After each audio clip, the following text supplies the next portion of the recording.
Bonjour mesdames et messieurs, excusez-moi de vous déranger, j'espère que vous allez bien et que vous passez une agréable journée. Alors je vous rassure, je n'ai pas besoin de votre argent, vous pouvez ranger vos porte-monnaies. Si je suis là, c'est pour vous parler de quelqu'un de très important. Vous savez, dans la vie, ça nous arrive de nous heurter, de nous blesser physiquement de façon involontaire. Ça peut être grave ou pas, tout dépend des blessures.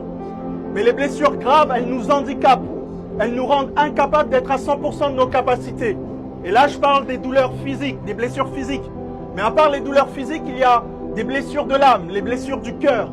Celles-ci, on ne peut pas les voir, mais elles sont bien présentes. Et mesdames et messieurs, la vie parfois nous confronte à des situations qui brisent nos cœurs. Ça peut être le décès, ça peut être la maladie, ça peut être le divorce, ça peut être une succession d'échecs. Et vous savez, ces types de blessures, personne n'est en mesure de les voir. Le seul qui soit capable de voir ces blessures, c'est Jésus-Christ. Non seulement il est capable de voir ces blessures, mais la Bible dit qu'il est capable de guérir les cœurs brisés.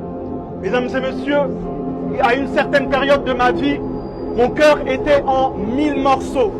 Pourquoi? Parce que je faisais confiance en des personnes qui m'ont trahi, qui m'ont humilié, qui ont fait des choses qui ont totalement brisé mon cœur. Et un jour, j'ai fait confiance en Dieu et il a totalement restauré mon cœur. Mesdames et messieurs, ce qu'il a fait avec moi, il est capable de le faire avec vous. Car il est celui qui guérit les cœurs brisés. Mesdames et messieurs, je ne vous parle pas de religion, mais je vous parle d'un Dieu qui vous aime et qui est capable de restaurer votre cœur, de guérir votre cœur. Mesdames et messieurs, j'aimerais vous parler d'un Dieu qui vous aime.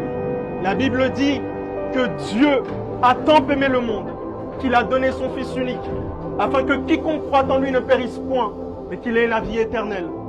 Mesdames et messieurs, vous pouvez faire semblant devant les gens, mais devant Jésus, vous ne pouvez pas faire semblant.